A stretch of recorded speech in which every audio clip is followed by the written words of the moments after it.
બે ઉંદર બતાવ્યા છે, એક રાત છે ને એક દિવસ. નીચે જે ઝાડ જે છે રૂટ, ત્યાં આગળ બે ઉંદર એને કોતરે છે. તારે ઉપર દાળ પર રહીને મધ ખાવો હોય તો ખા, અહીં ડે એન્ડ નાઇટ તારું નીચેથી કાપે છે. અન્ડરસ્ટેન્ડ? આ વસ્તુ આવી છે. એટલે આપણી જે લાઈફ એની ગતિ ચાલે છે, પણ એ ગતિ ચાલે છે એની અંદર આપણે જે એમ સમજીએ છીએ કે માણસ જ્યારે 31 વર્ષનો થાય, 35 વર્ષનો થાય ત્યારે બર્થડે સેરેમની કરે છે, બરાબર ને? સેલિબ્રેશન થાય છે ને, બર્થડે સેલિબ્રેશન થાય છે, ફુગ્ગા ફૂલાવે છે બધા. તારો ફુગ્ગો ફૂટી ગયો આટલો. એકચ્યુઅલી આપણે 31 વર્ષ we have died. A birthday નથી તમારો, એ તમને ખબર જ નથી હવે કેટલું રહ્યું છે. લાઈફ કોને કહેવાય? લાઈફ. આપણે લાઈફ બોલીએ ને કે મારી લાઈફમાં આમ થયું, મારી લાઈફમાં આમ થયું. લાઈફ એટલે શું? લાઈવ એલિમેન્ટ તરફ જે તમે જાઓ એને લાઈફ કહેવાય. લાઈફ એટલે લાઇવલીહુડ જ્યાં હોય એને લાઈફ કહેવાય. તો આખું આપણું બોડી, એમાં લાઈવમાં લાઈવ કોઈ તત્વ હોય તો પ્રાણ, આપણો વાઇટલ ફોર્સ, એ લાઈવ છે. બાકી બધી વસ્તુ ડેડ છે. અત્યારે બોડીની અંદરથી ઓક્સિજન કાઢો એટલે યુ આર ગોન. રહેશે કશું?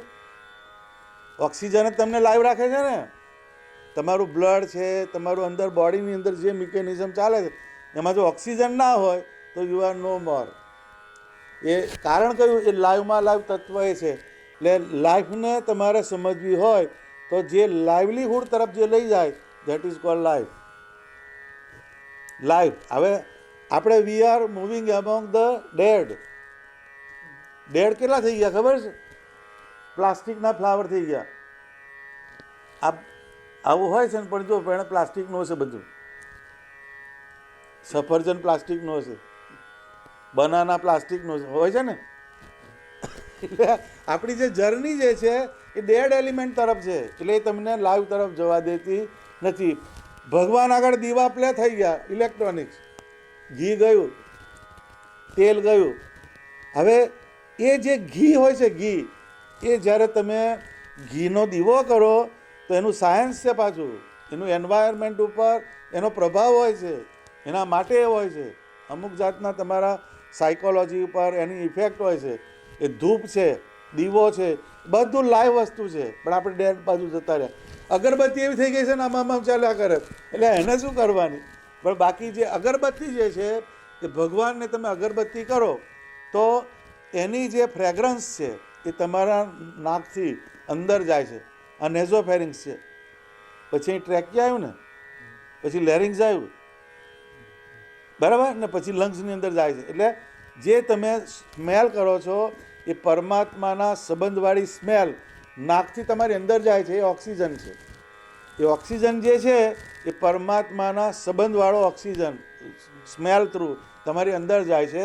પછી તમારી અંદરની સિસ્ટમ એ બ્લડની અંદર મિક્સ થાય છે. ઓક્સિજન એ ફરતો, એ પાછો બ્લડ ફરે છે અંદર, બધા સેન્ટર્સમાં જાય છે.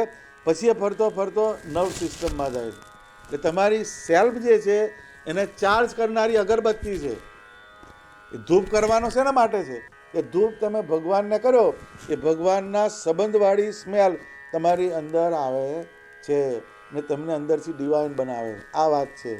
એટલે કલક છચ્છા છીન છીન માહી કરાલા, આયુર્દા ચોરત હે કાલા. એટલે સમય જે છે તમારા આયુષ્યને ખાય છે. આપણે ભલે ને ફુગા ફૂલાડ્યા બધા, આટલામાં બર્થડે, આટલા વર્ષ આપણે ઉકલી ગયા, હવે કેટલું બાકી છે ધેટ વી ડોન્ટ નો. ભગવાન છે ને, જ્યારે આ પાર્સલ નીચે આવે ને ત્યારે સોનોગ્રાફીમાં ખબર પડે કે આ પાર્સલ આટલા વાગે જન્મ લેશે.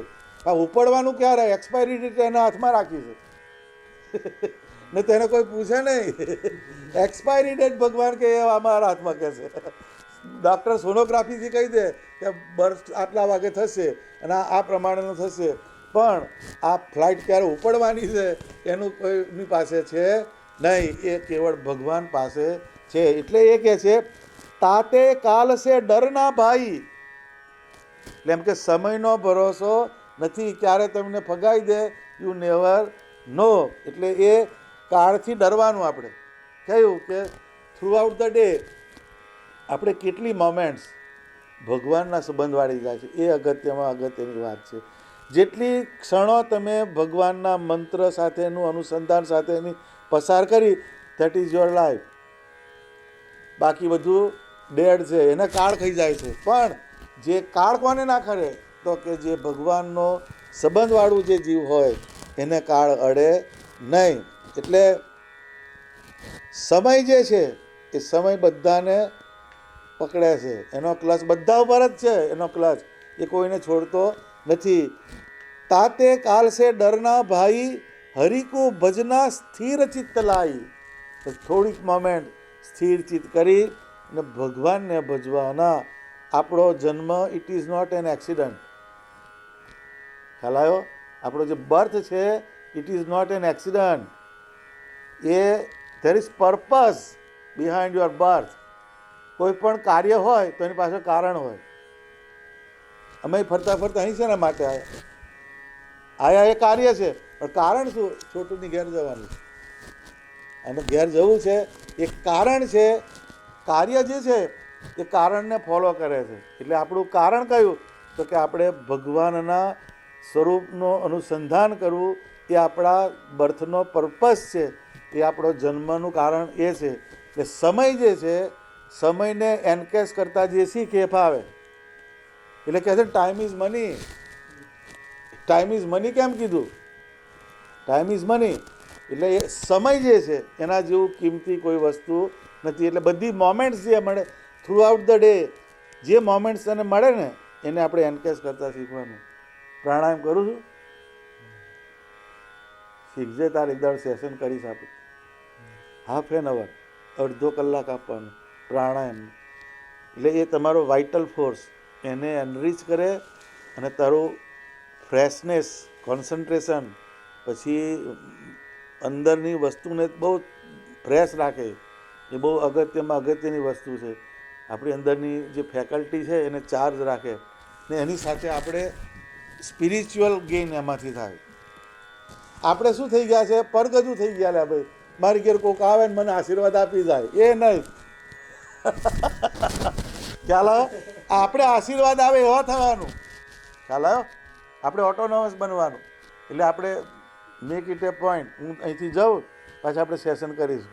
હા, આપણે આગળ ચાલવું છે. ડોલર તો બધા કમાય છે લ્યા, પણ આ દેહે કરીને ભગવાન કમાવા એ અગત્યના છે. વસ્તુ એ નથી બધા પાસે. જે ભગવાનનું અનુસંધાન એ વસ્તુ આપણી પાસે નથી. એટલે ટાઈમ ઇઝ મની. આપણી એવરી મોમેન્ટ આપણને જે મળે છે એ પ્રિસિયસ મોમેન્ટ છે. ને આપણો બર્થ છે એ એક્સિડન્ટ નથી. અને રીટાના ઘેર તું જન્મ્યો એ પણ તારું પૂર્વનું પ્રારબ્ધ છે. એમાં સમજજે. તારી મમ્મી જે છે એના થકી તારો બર્થ થયો, that is also your fortune. એ પૂર્વના કર્મ સારા હોય, સારા મા બાપ થકી તમને જન્મ મળે. ને તો એ લોચા હોય પાછા. સારા પેરેન્ટ્સ ના હોય તો એ લોચા છે.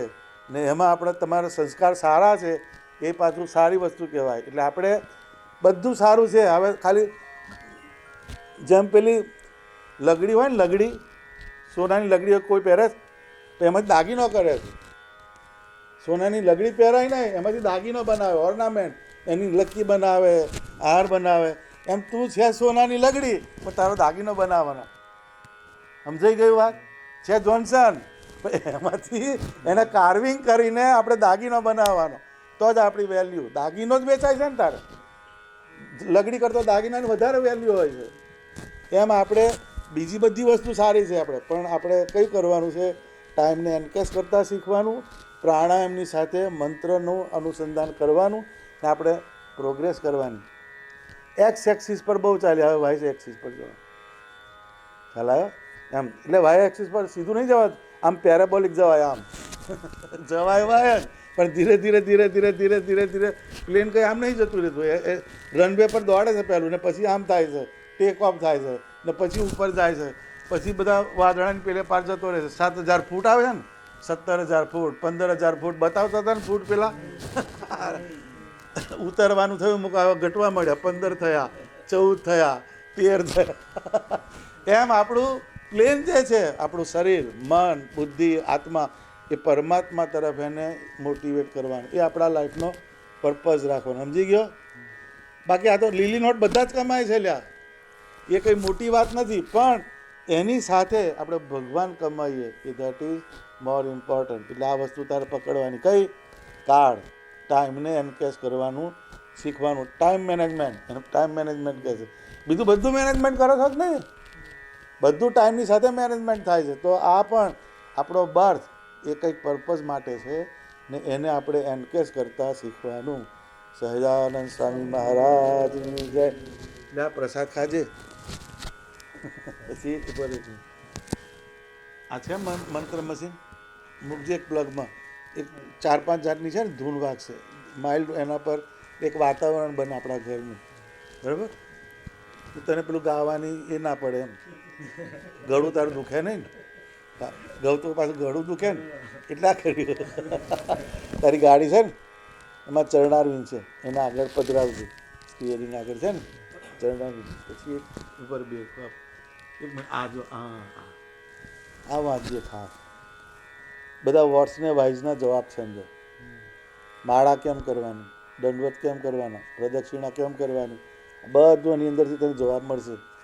તું હવે એને વાંચજે ને પછી મને એનું રિપોર્ટિંગ કરજે, ને એમાંથી તને ડાઉટ હોય તો મને પૂછજે. હા, ડાઉટ. બાળક હોય ને, બાળક ન્યૂ બોર્ન બેબી હોય ને તો રડે નહીં તો એબનોર્મલ ચાઇલ્ડ કહેવાય.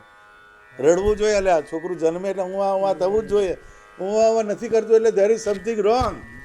એમ આ વાંચીએ આપણને અંદરથી કંઈ થવું જોઈએ તો પૂછવાનું, બરાબર? આ વાય છે બધા. પછી આ જ્ઞાનબાગના દર્શન કરવાના, અઠવાડિયામાં એકવાર કરજે. આપણે આમ કરીને અહીંયા બેઠા બેઠા આના સહારે જવાય આપણાથી. હજુ બધું એની અંદર, આ તો તારે ગુજરાતી નહીં ફાવતો નહીં, હા ઇંગ્લિશ છે લ્યા, સારું પછી મોકલાવજે આ જ્ઞાનબાગની.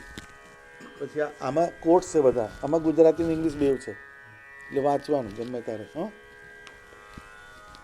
આ ભગવાનની પ્રસાદીની વસ્તુઓ છે બધી, એને દર્શન કરવાના આવી રીતે. હં, સમય કાઢવાનો થોડો, આ ટાઈમ મેનેજમેન્ટ છે.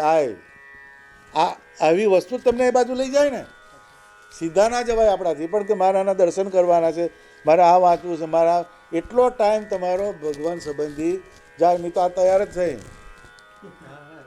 એને ઇડિયટ બોક્સ કહે છે, શું કહે છે? ઉપર એક મિનિટ પેલું બેરખો લાય, બેરખો.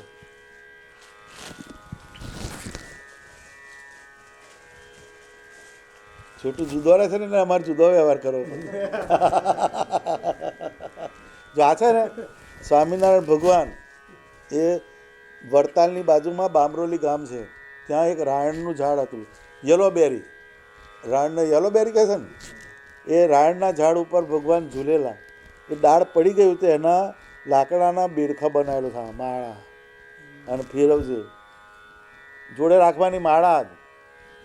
એટલે ગન નહીં રાખતા જોડે, આ ગન કહેવાય. આપણે વિચાર કાપે, બુદ્ધિની અંદર તમને ખોટા વિચાર ના આવવા દે એવી આ વસ્તુ છે, અને ભગવાનના સંબંધવાળી વસ્તુ કહેવાય.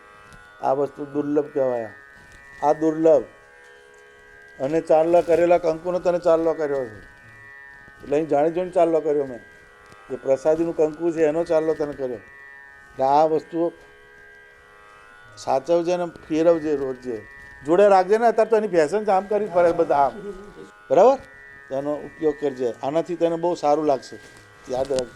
બસ હવે પેલી ચાદર લાય. હા, મૂર્તિ કંઈ છે એમ.